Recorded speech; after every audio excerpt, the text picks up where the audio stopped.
بدعة ضلالة وكل ضلالة في النار.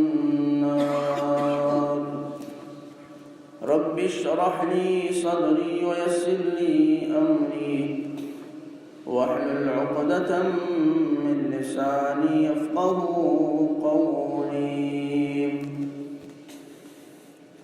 سبحانك لا علم لنا إلا ما علمتنا إنك أنت العليم الحكيم. اللهم انفعنا بما علمتنا وعلمنا ما ينفعنا وزدنا علما.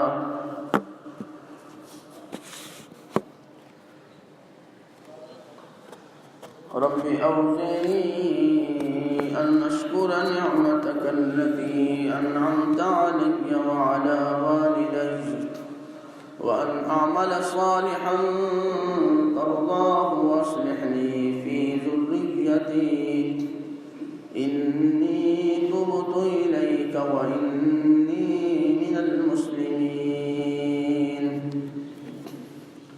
أعوذ بالله العظيم وبوجهه الكريم وسلطانه القديم من الشيطان الرجيم. بسم الله الرحمن الرحيم.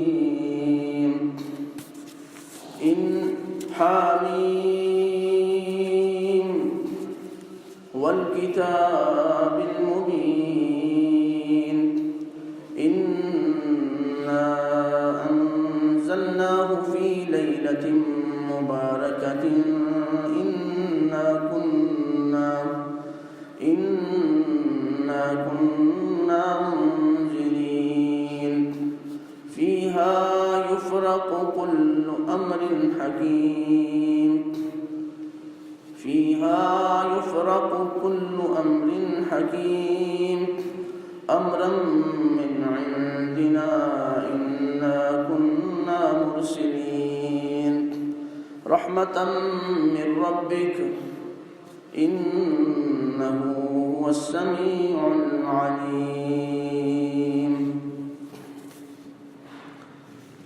سورہ دخان ہے، 25واں پارہ. حامیم حروف مقطعات ہیں، ان کے معنی اللہ عز و جل ہی بہتر جانتے ہیں. قسم ہے کتاب کی جو وضاحت کرنے والی ہے ہر ایک چیز کی. بے شک ہم نے اس کو اتارا ہے، نازل کیا ہے برکت والی رات میں. بے شک ہم ڈرانے والے ہیں اسی رات میں جس میں ہم نے قرآن اتارا ہے. اسی میں ہر حکمت والے کام کا، ہر محکمہ و معاملے کا، ہر مضبوط کام کا فیصلہ کیا جاتا ہے. امرم من عندنا، ہمارے حکم سے، وہ حکم ہوتا ہے ہماری طرف سے. تو جس رات میں قرآن اتارا گیا ہے اسی رات میں ہر حکمت والے، ہر مضبوط کام کا فیصلہ کیا جاتا ہے ہمارے حکم سے. بے شک ہم رسول بھیجنے والے ہیں، ہم ڈرانے والے ہیں. رحمت من ربک، آپ کے رب کی خاص رحمت ہے. بے شک وہ خوب سننے والا اور خوب جاننے والا ہے. ہر قسم کی حمد و ثنا، تعریف و توصیف، بڑائی کی بریائی اللہ تبارک و تعالیٰ کے لیے خاص ہے. درود و سلام رحمت عالم، سید عالم، خاتم الرسل، امام السبل، سید المرسلین، امام الانبیاء والمرسلین، شفیع المذنبین، ساقی کوثر، شافع محشر، حضرت محمد مصطفیٰ احمد مجتبیٰ صلی اللہ علیہ وآلہ وسلم کی ذات گرامی پر اللہ کی رحمتیں ہوں، درود و سلام ہوں آپ کے مقدس ترین صحابہ اکرام پر بھی، اصحاب رسول، اہل بیت رسول پر بھی اللہ کی رحمت ہو، اور ہم سب پر اللہ کی سلامتی، اللہ کی رحمت ہو۔ السلام علینا وعلی عباد اللہ الصالحین۔ اسلامی مہینوں میں سے شعبان کا جو مہینہ ہے یہ اسلامی سال کے مہینوں میں 8واں مہینہ ہے۔ شعبان کا مہینہ اسلامی سال کے مہینوں میں سے 8واں مہینہ ہے۔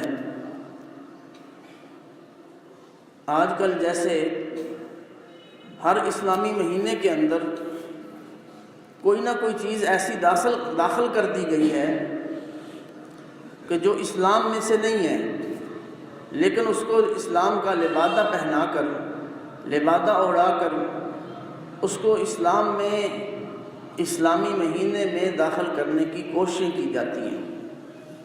شعبان 8واں مہینہ ہے۔ رجب کی وجہ سے اس سے پچھلا جو مہینہ حرمت والا ہے، کیونکہ وہ احترام اور حرمت والا مہینہ تھا، اس لیے لوگ اس میں جھگڑا کرنے سے، لڑائی کرنے سے رک جاتے تھے۔ جو ہی شعبان کا مہینہ آتا تو پھر مختلف جماعتوں کے اندر، مختلف گروہوں کے اندر وہ نکل کھڑے ہوتے ہیں۔ مختلف گھاٹیوں میں، مختلف گروہوں میں، مختلف جماعتوں میں، مختلف جگہوں پر لوٹ مار کرنے کے لیے، لڑائی کے لیے، جھگڑے کے لیے قافلے نکل پڑتے ہیں۔ تو یہ اس لیے اس کو شعبان کہتے ہیں کہ مختلف مقاصد کے لیے لوگ اپنے گھروں سے نکلتے، کوئی تجارت کے لیے، کوئی لوٹ مار کے لیے، مختلف لوگوں کا نکلنا۔ تو یہ شعبان کے مہینے کے اندر مسنون عمل کیا ہے اور غیر مسنون عمل کیا ہے؟ ہمارا دین اسلام مکمل ہے، ضابطہ حیات ہے، اللہ تعالیٰ نے اس کو مکمل کیا ہر طرح سے۔ اس کی راتیں بھی، اس کے دن بھی، مہینے بھی رسول اللہ صلی اللہ علیہ وسلم کی حیات طیبہ کے اندر محفوظ ہیں، قرآن میں محفوظ ہیں۔ اسلام دین محفوظ کیا گیا ہے، قرآن کی شکل میں، سنت رسول صلی اللہ علیہ وسلم کی شکل میں، حدیث رسول صلی اللہ علیہ وسلم کی شکل میں، اور اللہ کے پیغمبر کے اسوہ کی شکل میں۔ دین محفوظ ہے۔ اس دین میں کئی چیزیں داخل کی گئی اسلام کا لبادہ اڑا کر۔ کوئی تو ہے کوئی کسی عشرے کو، 10 دنوں کو فضیلت کا کے دن قرار دیتا ہے، کوئی کسی ہفتے کو فضیلت کا ہفتہ قرار دیتا ہے۔ جیسا کہ رجب کا مہینہ گزرا، کسی رات کو رات معراج کی عبادت کی رات قرار دیا گیا۔ ابھی 15 شعبان کو پتہ نہیں کس کس نام سے یاد کیا جا رہا ہے، اور عبادت کی رات کہا جا رہا ہے، بندگی کی رات کہا جا رہا ہے، نوافل کی رات کہا جا رہا ہے۔ حالانکہ رسول اللہ صلی اللہ علیہ وسلم نے آپ نے واضح فرمایا، لا تختصوا لیلۃ الجمعۃ بقیام من بین اللیالی ولا تخصوا یوم الجمعۃ بصیام بین الصیام الا ان یکون فی صوم یصومہ احدکم۔ صحیح مسلم کے اندر حدیث ہے، فرمایا تم میں سے کوئی بندہ جمعے کی رات کو خاص طور پر عبادت کی رات قرار نہ دے کہ جمعے کی رات کو ساری رات عبادت کرتا رہے، باقی راتوں میں سویا رہے۔ حالانکہ جمعے کی فضیلت حدیث میں موجود ہے، جمعے کی رات کی فضیلت ہے، دن کی فضیلت ہے، جمعے کا دن بابرکت ہے، لیکن رسول اللہ صلی اللہ علیہ وسلم نے منع کر دیا ہے۔ اپنی طرف سے کسی رات کو فضیلت کی رات قرار دے کر عبادت کرنا، بندگی کرنا، قیام کرنا، اللہ کے رسول نے منع کر دیا ہے۔ اور ساتھ یہ فرمایا، لا تخصوا یوم الجمعۃ بصیام بین الصیام، اور کسی دن کا روزہ نہیں رکھتا ایک بندہ، جمعے کے دن کا روزہ رکھتا ہے کہ اس کی بڑی فضیلت ہے، جمعے کا دن افضل ہے۔ فرمایا تم میں سے کوئی بندہ بھی نہ تو جمعے کی رات کو خاص کر کے قیام کرے، نہ ہی جمعے کے دن کو خاص کر کے اس کا روزہ رکھے۔ ہاں اگر کوئی روزے رکھتا تھا 13, 14 اور 15 کو، تو جمعے کا دن بھی ایام 20 کے اندر آ جاتا ہے جن میں روزے رکھنا سنت ہے، تو ٹھیک ہے، پھر جمعے کے دن کا روزہ رکھ لے، ویسے جمعے کے دن کو روزے کے لیے خاص نہ کرے۔ شریعت اسلامیہ تو ہمیں اس بات سے منع کرتی ہے، حالانکہ روزہ رکھنا عبادت اور بندگی ہے، خیر ہے، نیکی ہے، رات کو قیام کرنا نیکی ہے، عبادت ہے، بندگی ہے اور فضیلت ہے، نماز اللہ کے قرب کا ذریعہ ہے، لیکن رسول اللہ صلی اللہ علیہ وسلم نے غیر مسنون اعمال سے امت کو روکا ہے۔ تمہارے لیے رسول اللہ صلی اللہ علیہ وسلم کی حیات طیبہ بہترین نمونہ ہے، اس نمونے کو دیکھنا ہے۔ کتاب و سنت سے نکل جاؤ گے، سنت کے طریقے سے نکل جاؤ گے، اسوہ رسول سے نکل جاؤ گے، تو تمہارے اعمال برباد کر دیے جائیں گے۔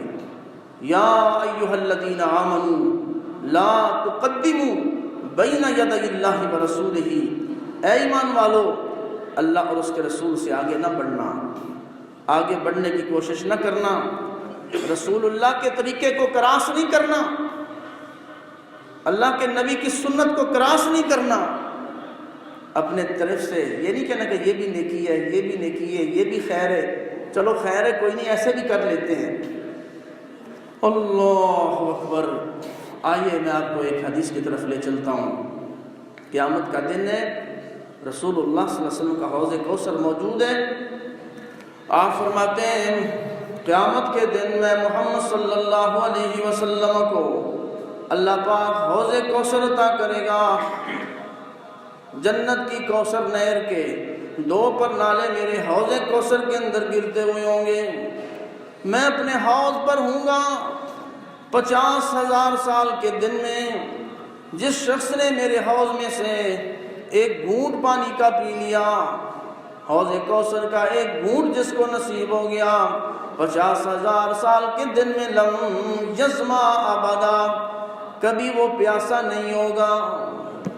اور آپ فرماتے ہیں سارے نبی ان کی امتیں موجود ہوں گی، میرے امت میری ان کی خاص پہچان ایک ہوگی، غرم محجلین من اثر الوضوء، اللہ کے پیغمبر فرماتے ہیں میری امت 5 کلیان ہوگی، میں میدان معاشر میں اپنی امت کو پہچان لوں گا، نمازیں پڑھنے والے، ہاتھ دھونے والے، چہرے دھونے والے، 2 پاؤں دھونے والے، ان 5 اعضاء سے میں اپنی امت کو پہچانوں گا۔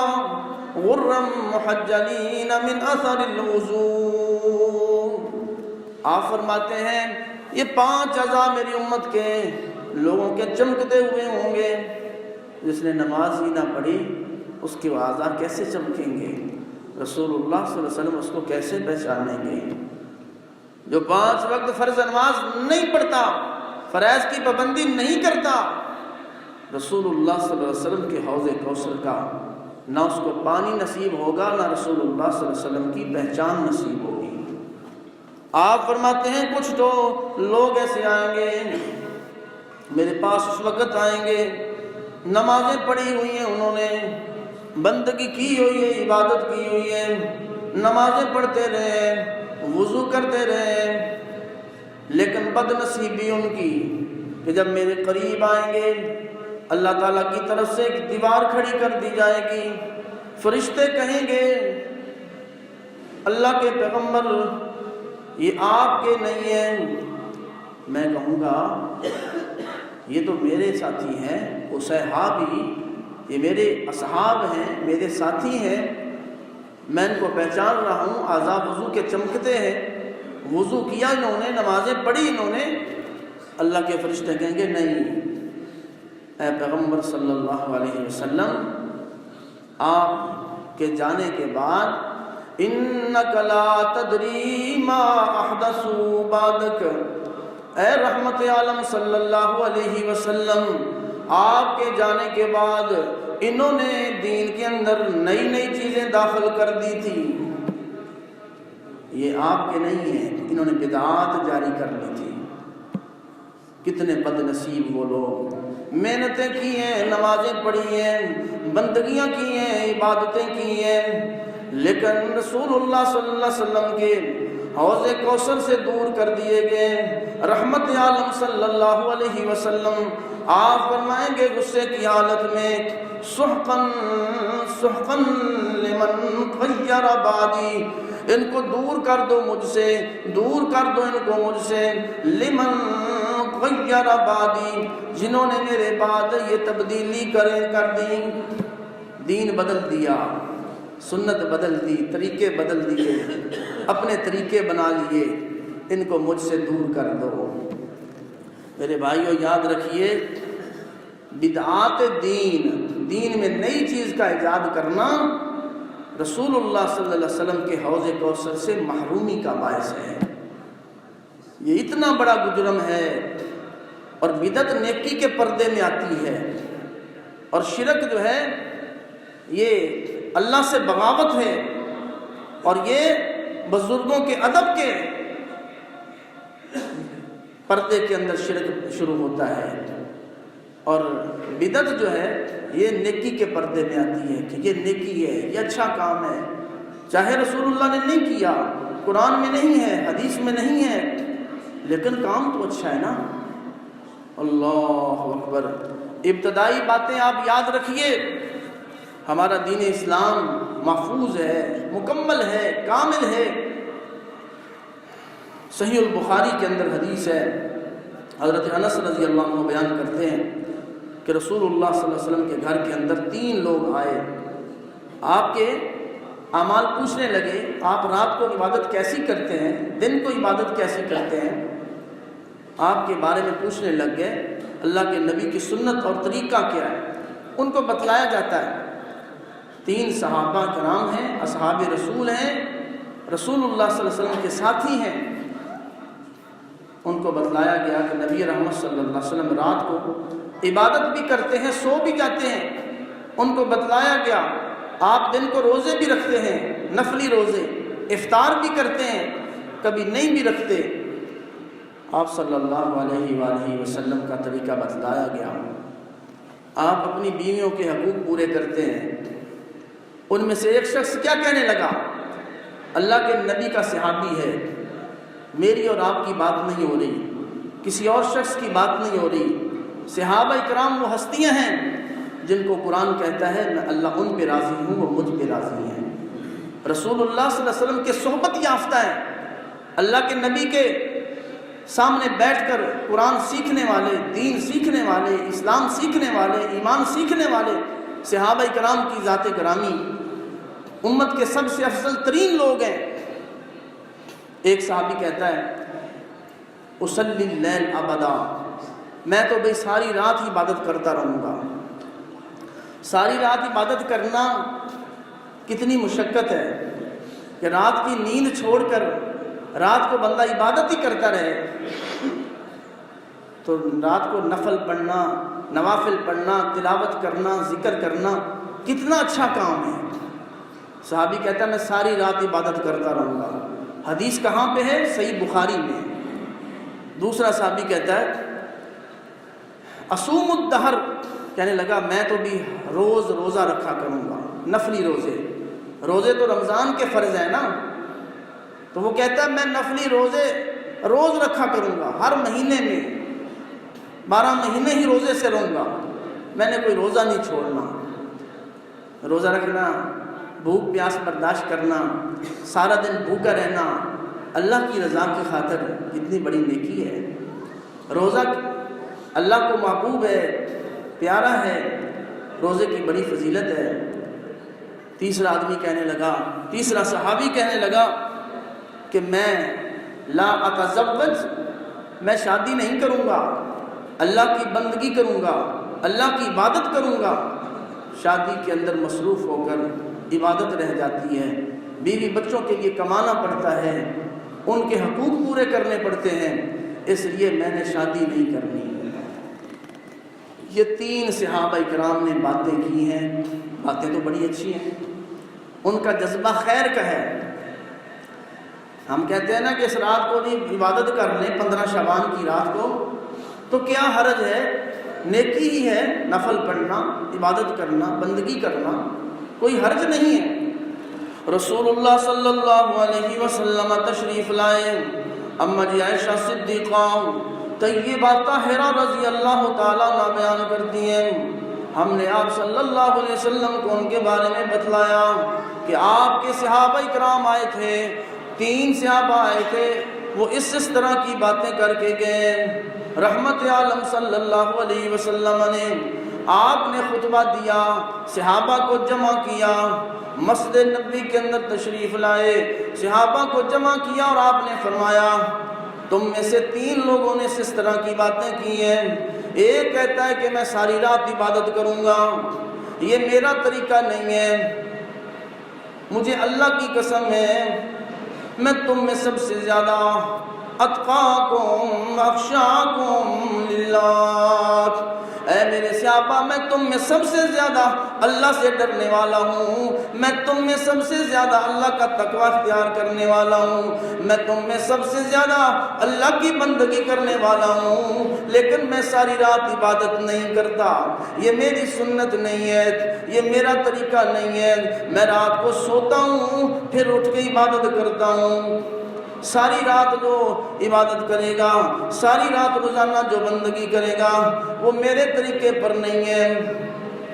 آپ صلی اللہ علیہ وسلم فرماتے ہیں اصوم و افطروا، میں روزانہ روزہ نہیں رکھتا، 13، 14 اور 15 چاند کی تاریخوں کے روزے رکھتا ہوں، سوموار جمعرات کا روزہ رکھتا ہوں، یا شعبان کے نفلی روزے رکھتا ہوں۔ روز روزہ رکھنا، 12 مہینے ہی روزے سے رہنا، یہ میں محمد صلی اللہ علیہ وسلم کی سنت نہیں ہے۔ حالانکہ میں تم میں سب سے زیادہ اللہ سے ڈرنے والا ہوں، اللہ کے تقوی اختیار کرنے والا ہوں، میں نے شادیاں بھی کی ہیں، میں نے نکاح بھی کیے ہیں۔ فمن رغب عن سنتی فلیس منی، رحمت عالم صلی اللہ علیہ وسلم فرماتے ہیں شادی کرنا بھی میری سنت ہے، رات کو سونا بھی میری سنت ہے، دن کو نفلی روزہ رکھنا بھی میری سنت ہے، نہ رکھنا بھی میری سنت ہے۔ فمن رغب عن سنتی فلیس منی، جس نے میری سنت سے منہ موڑا اس کا مجھ سے کوئی تعلق نہیں ہے، وہ مجھ سے نہیں ہے۔ روزہ رکھنا نیکی ہے، عبادت ہے، لیکن رسول اللہ صلی اللہ علیہ وسلم کا طریقہ چھوٹا ہے، جب وہ عبادت نہ رہی، وہ گناہ بن گیا، بغاوت بن گئی، رسول اللہ کا طریقہ کراس کر لیا انہوں نے۔ یا ایھا الذین آمنوا لا تقدموا بین یدی اللہ ورسولہ، اللہ قرآن میں فرماتے ہیں او ایمان والو خبردار ہو جاؤ، اللہ اور اس کے رسول سے آگے مت بڑھنا، اللہ اور اس کے رسول سے آگے مت بڑھنا، سنت کو کراس نہ کرنا، نبی کی سنت کے طریقے کے اوپر عمل کرنا، پیغمبر کے طریقے پہ عمل کرنا، سنت کو کراس نہیں تم نے کرنا۔ اللہ تعالیٰ تو قرآن میں فرما رہے ہیں اللہ اکبر۔ تو شعبان کے مہینے کے اندر رسول اللہ صلی اللہ علیہ وسلم کا طریقہ کیا ہے؟ اما جی عائشہ صدیقہ رضی اللہ عنہ بیان کرتی ہیں کہ رسول اللہ صلی اللہ علیہ وسلم کو سب سے زیادہ جس مہینے کے اندر روزے رکھنا محبوب تھے، رمضان کے روزے تو فرض ہیں، نفلی روزوں میں سے سب سے زیادہ رسول اللہ صلی اللہ علیہ وسلم شعبان کے روزے رکھتے تھے۔ تو شعبان کے مہینے میں سنت کیا ہے؟ نفلی روزے رکھنا، اور جب آدھا شعبان گزر جائے تو رسول اللہ صلی اللہ علیہ وسلم نے امت کو تعلیم دی ہے، شفقت کرتے ہوئے کہ تم روزے نہ رکھنا، خود آپ رکھتے تھے آپ صلی اللہ علیہ وسلم، لیکن امت کو منع کر دیا۔ آپ صلی اللہ علیہ وسلم کی حدیث اسامہ بن زید رضی اللہ عنہ بیان کرتے ہیں، اور نسائی کے اندر حدیث ہے کہ میں نے پوچھا اللہ کے رسول علیہ الصلوۃ والسلام سے کیا وجہ ہے آپ شعبان کے مہینے میں نفلی روزے زیادہ کیوں رکھتے ہیں؟ تو رسول اللہ صلی اللہ علیہ وسلم فرماتے ہیں ذالک شہر یغفل الناس عنہ بین رجب و رمضان، یہ وہ مہینہ شعبان کا جس میں لوگ عام طور پر غافل رہتے ہیں، رجب اور رمضان کے درمیان ہے یہ، رجب حرمت والا مہینہ ہے، رمضان لیلۃ القدر والا مہینہ ہے، نزول قرآن کا مہینہ ہے، لوگ اس مہینے میں غافل رہتے ہیں۔ وَهُوَ شَهْرٌ تُرْفَعُ فِيهِ الْأَعْمَالُ إِلَىٰ رَبِّ الْعَالَمِينَ۔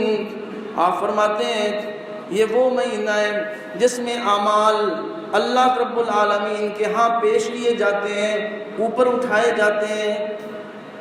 فَأَحِبُّ أَن يُرْفَعَ عَمَلِي وَأَنَا صَائِمٌ، میں محمد صلی اللہ علیہ وسلم پسند کرتا ہوں کہ میرا عمل جب اللہ کے ہاں پیش کیا جائے تو میں روزے سے ہوں۔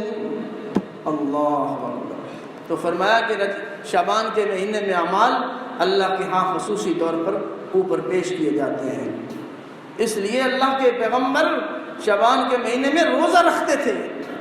یہ عمل سیرت رسول کا ایک پہلو ہے، یہ حیات طیبہ، اسوہ حسنہ، رسول اللہ صلی اللہ علیہ وسلم کی حیات طیبہ، فی رسول اللہ اسوۃ حسنہ، اللہ کے رسول میں مومنوں کے لیے بہترین نمونہ ہے، اور کسی شخصیت کے اندر، کسی ذات کے اندر، کسی امتی کے اندر تمہارے لیے نمونہ نہیں ہے۔ فی رسول اللہ اسوۃ حسنہ، اللہ کے رسول علیہ السلام کی زندگی میں تمہارے لیے نمونہ ہے، وہ اسوہ ہے۔ تو یہ رسول اللہ صلی اللہ علیہ وسلم کا یہ عمل ہے۔ اس کے مقابلے میں ہمارے ہاں جو اعمال کیے جاتے ہیں شعبان کے مہینے میں، 15 شعبان خصوصی طور پر ساری رات عبادت کرنا، صلاۃ التسبیح پڑھتے رہنا، جماعت کے ساتھ اس کو ادا کرنا۔ حالانکہ صلاۃ التسبیح اکیلے پڑھنا بہتر ہے، جماعت کے ساتھ اس کا ثبوت نہیں ہے، لیکن اس کو کسی رات کے ساتھ خاص نہیں کرنا، اور پھر ساری رات نوافل پڑھنا، دن کو پھر روزہ رکھنا، دودھ کی سبیلیں لگانا، قبرستانوں کا رخ کرنا، یہ سارے امور ایسے ہیں جو شریعت سے ثابت نہیں ہیں، اور اس کے بارے میں کچھ احادیث پیش کی جاتی ہیں۔ کالم چھپیں گے 15 شعبان کے حوالے سے، یہ ترمذی میں حدیث ہے، ابن ماجہ کے اندر حدیث ہے، بلکہ قرآن کی آیتیں بھی لوگ پیش کریں گے۔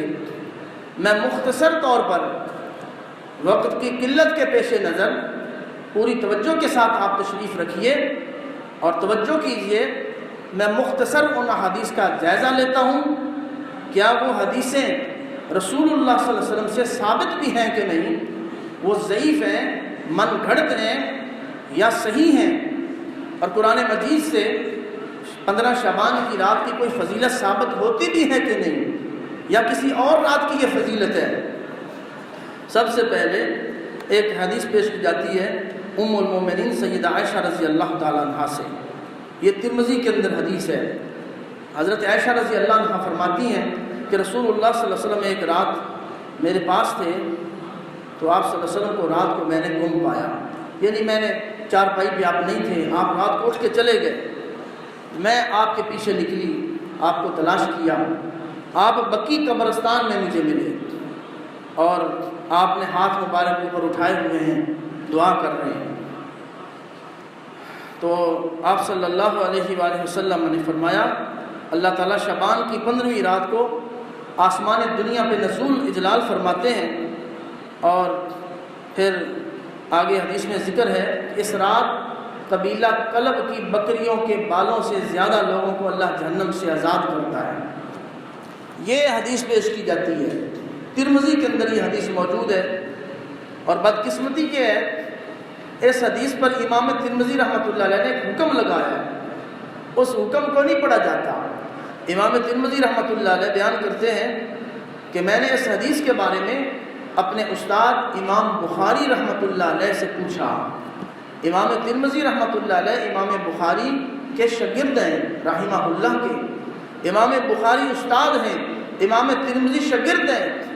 امام ترمذی کہتے ہیں میں نے اپنے استاد امام بخاری رحمہ اللہ سے پوچھا، انہوں نے کہا کہ یہ حدیث ضعیف ہے، یہ رسول اللہ صلی اللہ علیہ وسلم سے ثابت نہیں ہے کہ 15 شعبان کو قبیلہ کلب کی بکریوں کے بالوں سے زیادہ اللہ تعالیٰ لوگوں کو جہنم سے آزاد کرتا ہے۔ اور اس حدیث میں حجاج بن ارطاط اس کا یحییٰ بن کثیر سے ملاقات ہی ثابت نہیں ہے، ایک راوی دوسرے راوی سے ملا ہی نہیں، ملاقات ہی نہیں ہے، وہ اسے حدیث بیان کر رہا ہے، اس لیے اس کو حدیث کو ضعیف کہتے ہیں۔ امام بخاری رحمہ اللہ نے اس کو ضعیف کہا۔ اب رسول اللہ صلی اللہ علیہ وسلم کا بقیع کے اندر جانا قبرستان میں وہ کسی اور رات میں ثابت ہے، 15 شعبان نہیں۔ اس کی وضاحت صحیح مسلم کی ایک صحیح حدیث کے اندر موجود ہے جس میں 15 شعبان کا ذکر نہیں ہے۔ رسول اللہ صلی اللہ علیہ وسلم فرماتے ہیں میں رات کو سویا ہوا تھا، اما عائشہ صدیقہ رضی اللہ عنہا کے گھر میں ان کی باری تھی، اللہ کا فرشتہ جبرائیل آیا اور جبرائیل نے آ کر کہا اللہ کے پیغمبر صلی اللہ علیہ وسلم اٹھیے، آپ قبرستان بقیع کے اندر جائیے اور بقیع والے قبرستان میں جو مسلمان آپ کے صحابہ مدفون ہیں آپ اہل بقیع کے لیے اللہ سے بخشش طلب کیجیے۔ رسول اللہ صلی اللہ علیہ وسلم اٹھے ہیں، آپ جا کر بقیع والوں کے لیے آپ نے استغفار کیا ہے، ان کے لیے دعائیں کی ہیں۔ اما عائشہ صدیقہ رضی اللہ عنہ نے جب پوچھا تو رسول اللہ صلی اللہ علیہ وسلم نے فرمایا جبرائیل میرے پاس آئے تھے، آپ سو رہی تھی اس لیے جبرائیل نے آپ کو جگانا پسند نہیں کیا، جبرائیل نے ایستا سے مجھے بلایا ہے اس لیے میں ایستا سے نکل گیا تھا۔ تو یہ واقعہ تو ثابت ہے کہ بقیع میں رسول اللہ صلی اللہ علیہ وسلم تشریف لے گئے، لیکن 15 شعبان کا ذکر نہیں۔ قبیلہ کلب کی بکریوں کے بالوں کے سے زیادہ لوگوں کو جہنم کی آزاد کرنے کا ذکر والی روایت ضعیف ہے، رسول اللہ صلی اللہ علیہ وسلم سے ثابت نہیں ہے۔ دوسری حدیث حضرت ابو موسیٰ اشعری رضی اللہ تعالیٰ عنہ سے، اور اس کے بارے میں ایک اور حدیث بھی ہے، بعض محققین میں سے شیخ البانی نے اس حدیث کو حسن کہا ہے یا صحیح کہا ہے، لیکن ان کا حسن کہنا، ان کا صحیح کہنا بھی ٹھیک نہیں ہے۔ روایت یہ بھی ضعیف ہے کہ رسول اللہ صلی اللہ علیہ وسلم نے فرمایا اللہ تعالیٰ آسمان دنیا پہ نزول فرماتے ہیں جب رات کا وقت ہوتا ہے کہ شام کے 15 شعبان کی شام کو ہی اللہ تعالیٰ پہلے آسمان پہ تشریف لے آتے ہیں اور اللہ تعالیٰ بخش دیتا ہے تمام لوگوں کو، نظر رحمت سے دیکھتا ہے، سوائے اس کے جس کے دل میں کینہ ہو یا جو مشرک ہو، ان دونوں کے سوا باقی سب کی بخشش کر دی جاتی ہے۔ ابن حبان کے اندر اور دیگر کتابوں کے اندر یہ حدیث موجود ہے، لیکن سند کے اعتبار سے یہ بھی ضعیف ہے۔ شیخ البانی نے اس کو جو صحیح کہا ہے کثرت سند کی وجہ سے صحیح کہہ دیا، حالانکہ اس کے سارے طرق ساری سندیں ضعیف ہیں۔ ہاں اس کے بارے میں صحیح حدیث ایک اور موجود ہے، رسول اللہ صلی اللہ علیہ وسلم فرماتے ہیں جب سوار اور جمعرات کا دن ہوتا ہے، صحیح مسلم کی حدیث ہے، تفتح ابواب الجنہ یوم الاثنین و یوم الخمیس۔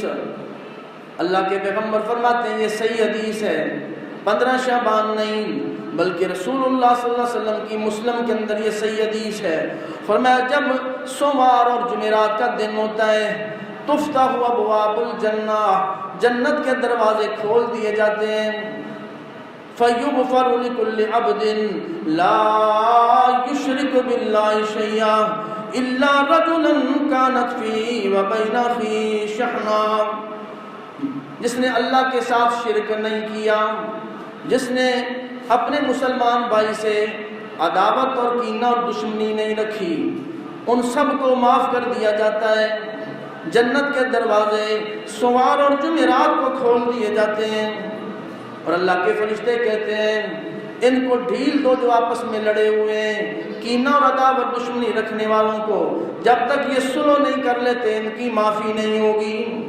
یہ تو سوار اور جمعرات کو بھی ایسا ہو رہا ہے، جس کے دل میں کینہ نہ ہو، جس کے دل میں جو شرک نہ کرنے والا ہو اس کی معافی ہو جاتی ہے، تو سوار اور جمعرات کے دن کو عبادت اور بندگی کی رات کوئی نہیں کہتا ہے۔ یہ صحیح حدیث ہے اور روایت بھی ضعیف ہے۔ اور پھر جس کے اندر ہے کہ اللہ تعالیٰ 15 شعبان کو شام کے وقت ہی آسمان دنیا پر پہلے آسمان پہ تشریف لے آتے ہیں، یہ روایت تو ضعیف ہے۔ اس کے مقابلے کے اندر رسول اللہ صلی اللہ علیہ وسلم کی صحیح حدیث موجود ہے، اللہ رب العالمین ینزل ربنا تبارک و تعالی، اللہ تبارک و تعالی ہر رات پہلے آسمان پہ آ جاتے ہیں، صرف 15 شعبان کو نہیں۔ 15 شعبان والی روایت ضعیف ہے، رسول اللہ صلی اللہ علیہ وسلم سے ثابت نہیں ہے، لیکن یہ صحیح حدیث بخاری کے اندر موجود ہے، ینزل ربنا تبارک و تعالی، اللہ تبارک و تعالی رب العالمین جب آدھی رات کا وقت، رات کا ایک حصہ رہ جاتا ہے، یبقا من ثلث اللیل الاخر، رات کو 3 حصوں میں تقسیم کر دو، جب ایک حصہ رہ جاتا ہے، ثلث رات رہ جاتی ہے، اللہ تبارک و تعالیٰ آسمان دنیا پہ آ جاتے ہیں۔ کیسے میرا اللہ آتا ہے؟ کما یلیق بشانہ، جس طرح اس کی شان کو لائق ہے، جس طرح اس کی شان کو لائق ہے، اللہ تعالیٰ آسمان دنیا پہ، پہلے آسمان پہ نزول اجلال فرماتے ہیں، جس طرح اس کی شان کو لائق ہے۔ اللہ تعالیٰ کہتے ہیں من یدعونی فاستجیب لہ، 3 اللہ پاک آوازیں دیتے ہیں، اللہ اللہ، ہر رات اللہ کی رحمت کا ٹھاٹھے مارتا ہوا سمندر ہے۔ اللہ فرماتے ہیں پہلے آسمان پہ رب آ جاتا ہے، رحمت عالم صلی اللہ علیہ وسلم خوشخبریاں دے رہے ہیں اپنی امت کو کہ آدھی رات کے بعد ایک حصہ جب رات کا رہ جاتا ہے، اللہ پہلے آسمان پہ تشریف لے آتے ہیں رب العالمین اور فرماتے ہیں من یدعونی فاستجیب لہ، کون ہے مجھ سے دعائیں کرنے والا، میں اس کی دعاؤں کو سنوں۔ اٹھ بیٹھو، نیند کو چھوڑ دے اپنی، آدھی رات گزر گئی ہے، ایک حصہ رہ گیا رات کا، 3 حصے سمجھ لو، 4 حصے کر لو رات کو، 3 حصے گزر گئے، ایک حصہ رہ گیا ہے، کون ہے جو مجھ سے معافیاں مانگنے والا؟ من یستغفرنی فاغفر لہ، من یسلنی فاعطیہ، کون ہے مجھ سے دعائیں کرنے والا، میں اس کی دعاؤں کو سنوں، کون ہے مجھ سے سوال کرنے والا، میں اس کو عطا کروں، کون ہے مجھ سے معافیاں مانگنے والا، میں اس کو معاف کر دوں۔ کون کہتا اللہ ہماری سنتا نہیں؟ صحیح بخاری کی حدیث کہہ رہی ہے اللہ پاک تو آوازیں دیتے ہیں، کون ہے دعا کرنے والا، میں اس کو عطا کروں، کون ہے معافیاں مانگنے والا، میں اس کو معاف کر دوں، کون ہے سوال کرنے والا، میں اس کی جھولیاں بھر دوں۔ صحیح البخاری کی حدیث ہے، آدھی رات کو اٹھ جایا کرو، رحمت کے دروازے کھلے ہیں۔ رسول اللہ صلی اللہ علیہ وسلم فرما رہے اللہ پاک پہلے آسمان پہ تشریف لے آتے ہیں۔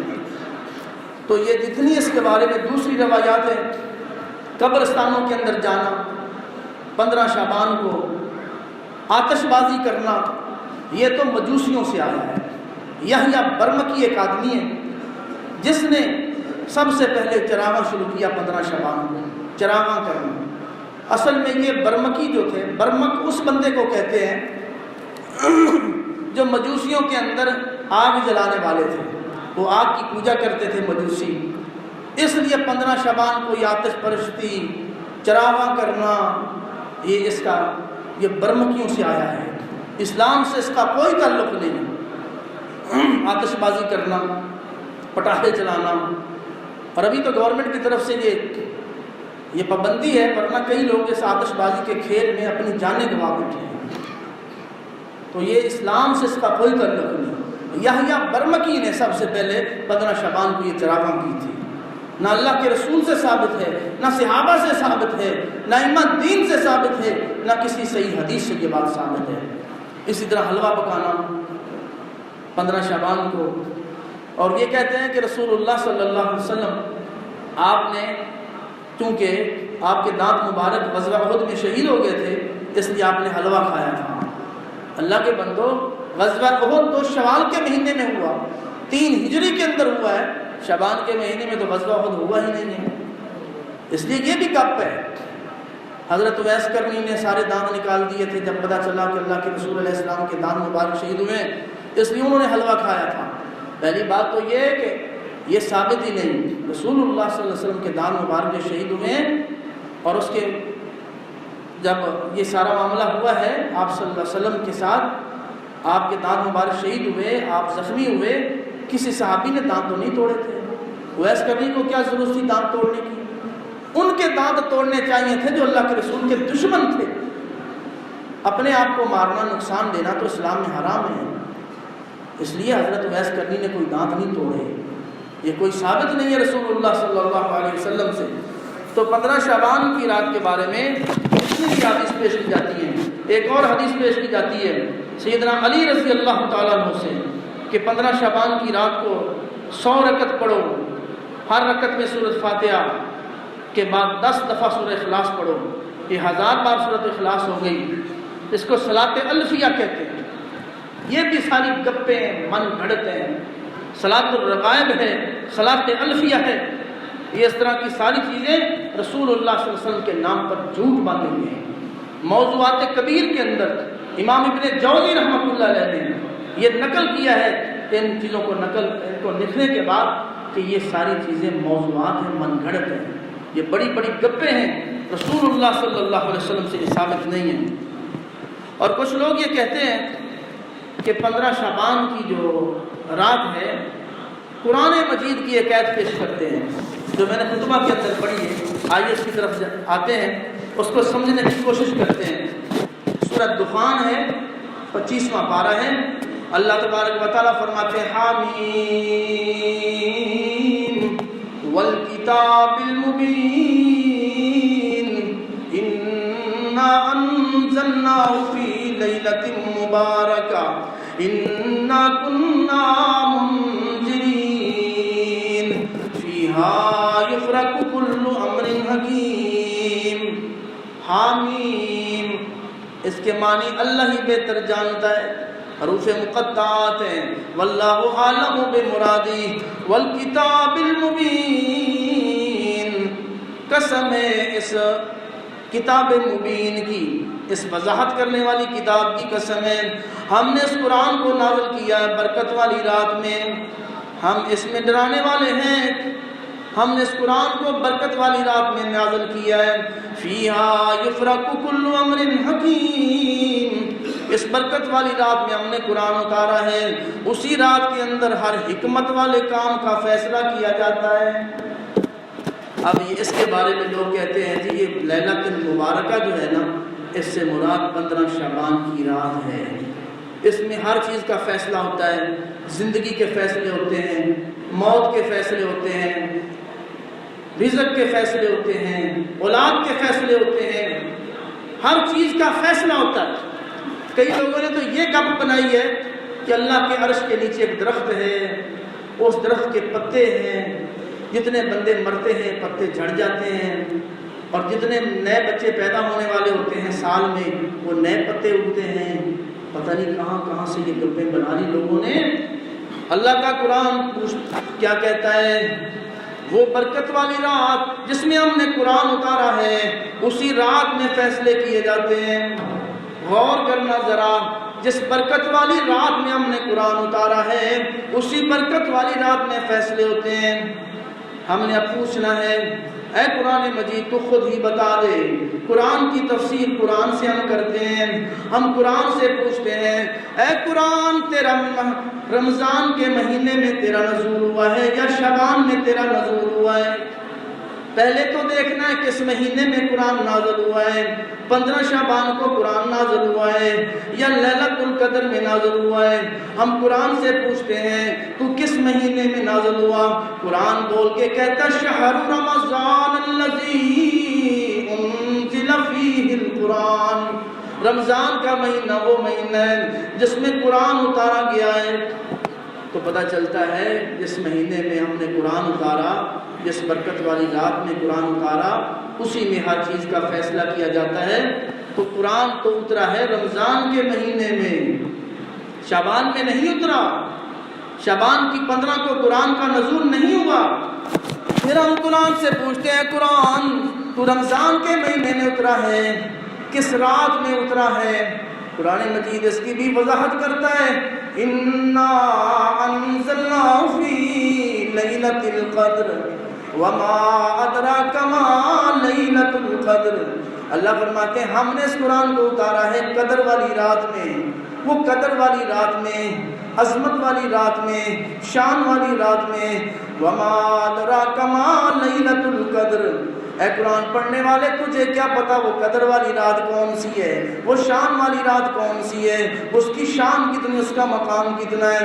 لیلۃ القدر خیر من الف شہر، یہ تو بچوں کو بھی صورت یاد ہے۔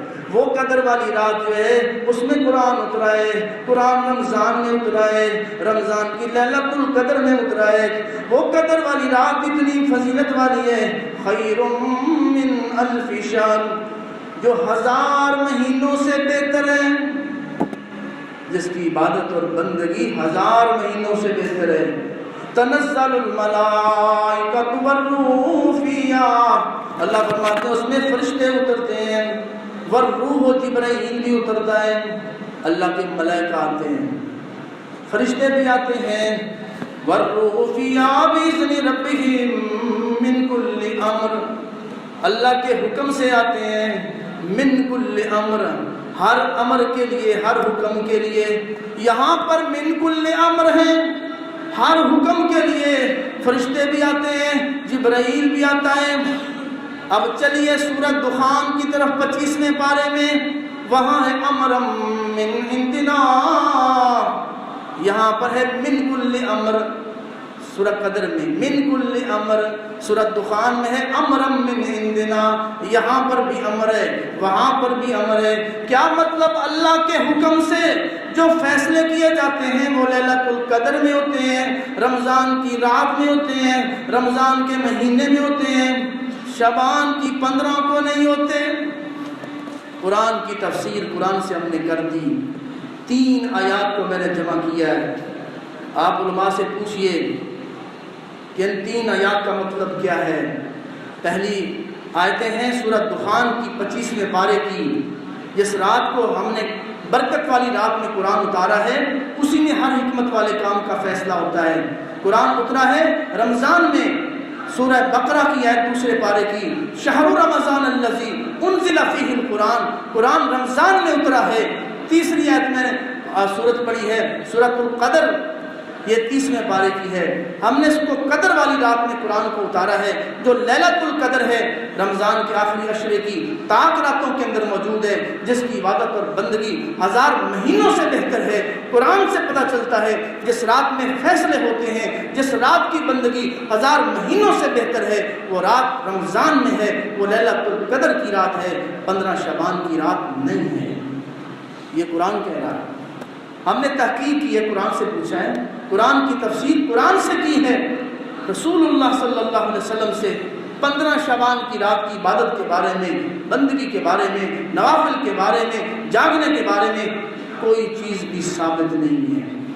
جتنی روایات پیش کی جاتی ہیں تقریباً میں نے سب کا آپ کے سامنے مفہوم بیان کر دیا ہے کہ یا تو وہ من گھڑت ہیں، اپنی طرف سے بنائی گئی ہیں، جھوٹ ہیں، اللہ کے رسول علیہ السلام سے ثابت نہیں ہے۔ ہاں، ایک مسلک کے لوگوں کے نزدیک جو روافضی ہیں وہ شب رات کو کیا کرتے ہیں، اس میں سمجھنے والی بات بھی ہے کہ شب فارسی کے اندر ہے، برات عربی کے اندر ہے، پتہ چلا یہ فارسیوں سے آیا ہے۔ شب براءت، شب کا لفظ قرآن میں نہیں ملے گا، کیونکہ قرآن تو عربی میں لیلۃ البرات ہونا چاہیے تھا۔ شب برات کا لفظ ہی شریعت سے ثابت نہیں ہے، قرآن سے ثابت نہیں، سنت سے ثابت نہیں ہے۔ ہاں، رافضیوں کے نزدیک یہ ہے کہ وہ کہتے ہیں کہ امام مہدی جو ہے 15 شعبان کو پیدا ہوا ہے، اس لیے وہ 15 شعبان کو دریاؤں پہ جاتے ہیں، دریاؤں پہ، نہروں کے کناروں پر جا کر زعفران کے ساتھ لکھ کر، گھول کر اس کو پرچیوں پر لکھتے ہیں، یا صاحب الزمان ادرکنی، اے امام زمانہ آ جاؤ۔ یہ 15 شعبان کو وہ کہتے ہیں ہمارا امام مہدی پیدا ہوا ہے۔ لیکن اہل سنت کے نزدیک، ہمارے نزدیک قرآن و سنت کے اندر یہ ہے کہ امام مہدی قیامت کے قریب پیدا ہوگا، رسول اللہ صلی اللہ علیہ وسلم کی اطرت میں سے ہوگا، آپ کی اولاد میں سے ہوگا، آپ صلی اللہ علیہ وسلم کے خاندان میں سے ہوگا، اس کا نام محمد ہوگا اور اس کا لقب مہدی ہوگا۔ وہ پیدا ہوگا، وہ ابھی تک پیدا نہیں ہوا، نہ ہی کسی غار میں چھپا ہوا ہے، نہ اس کی پیدائش کا دن 15 شعبان ہے۔ تو 15 شعبان کو مہدی کی پیدائش کا دن منانے والے وہ رافضی لوگ ہیں، اہل سنت نہیں ہیں۔ اور پھر میں نے یہ بات بھی کہی کہ 15 شعبان کو آتش پرستوں سے عبادت کا یہ ذکر کہ یحییٰ برمکی نے چراغاں کیا اور پھر یہ عبادت کے طریقے اختیار کیے۔ رسول اللہ صلی اللہ علیہ وسلم سے اس رات کی کوئی خاص عبادت کرنا، نوافل پڑھنا اللہ کے پیغمبر سے ثابت نہیں ہے۔ تو میں پہلے یہ بتلا چکا ہوں کہ اللہ کے رسول کی سنت کو کراس نہیں کرنا، اگر کراس کریں گے تو اعمال برباد ہو جائیں گے۔ کوفہ کے اندر کچھ لوگوں نے اکٹھے ہو کر جم گھٹا بنا کر، ایک بندہ انہیں کہتا ہے اللہ اکبر کو 100 دفعہ، وہ سارے اکٹھے ہو کر 100 دفعہ اللہ اکبر کہتے ہیں، لا الہ الا اللہ پڑھتے ہیں، زور زور سے پڑھنا شروع کر دیا انہوں نے۔ ابو موسیٰ اشعری رضی اللہ عنہ موجود ہیں، عبداللہ ابن مسعود موجود ہے، سنن دارمی میں یہ حدیث موجود ہے، حالانکہ وہ ذکر کر رہے ہیں، لا الہ الا اللہ پڑھ رہے ہیں، اللہ اکبر پڑھ رہے ہیں۔ عبداللہ ابن مسعود رضی اللہ تعالیٰ کو ابو موسیٰ اشعری بتلاتے ہیں کہ لوگوں نے یہ کام شروع کر دیا، یہ طریقہ رسول اللہ صلی اللہ علیہ وسلم سے ثابت نہیں ہے۔ لا الہ الا اللہ پڑھیں، آرام سکون سے پڑھیں، آپ سارے اکٹھے ہو کر شور نہ ڈالیں، سارے اکٹھے ہو کر ذکر بالجہر اس طرح سے کرنا نہ تو رسول اللہ صلی اللہ علیہ وسلم سے ثابت ہے، نہ صحابہ سے ثابت ہے، حالانکہ وہ کام تو اپنی طرف سے نیکی کا ہی کر رہے تھے۔ عبداللہ ابن مسعود رضی اللہ عنہ تشریف لائے اور کہتے ہیں مجھے اس ذات کی قسم ہے جس کے قبضہ میں عبداللہ بن مسعود کی جان ہے، ابھی تو رسول اللہ صلی اللہ علیہ وسلم کے برتن بھی نہیں ٹوٹے، اللہ کے رسول علیہ السلام کے کپڑے بھی موجود ہیں، آپ کے گھر موجود ہیں، آپ کے برتن موجود ہیں، تم نے یہ گمراہی کے راستے کھول دیے ہیں۔ اللہ کے رسول علیہ السلام کے صحابہ تمہارے اندر موجود ہیں، کہنے لگے ہم تو خیر کا ارادہ کرتے ہیں، فرمایا کئی خیر کو طلب کرنے والے خیر کو پہنچ نہیں سکتے، رسول اللہ صلی اللہ علیہ وسلم سے اس طرح اکٹھے ہو کر مل کر اونچی آواز سے زور زور کے ساتھ لا الہ کا ذکر کرنا، اللہ اکبر کا ذکر کرنا ثابت نہیں ہے۔ عبداللہ بن مسعود رضی اللہ عنہ فرماتے ہیں تم نے گمراہی کے راستے کھول دیے، اللہ کے نبی کی سنت کو کراس نہیں کرنا میرے بھائیوں۔ تو یہ آتش بازی کے مظاہرے اور شب برات کو شب برات، یہ بیزاری کی رات کرنا، یہ اللہ کے رسول علیہ السلام سے ثابت نہیں ہے۔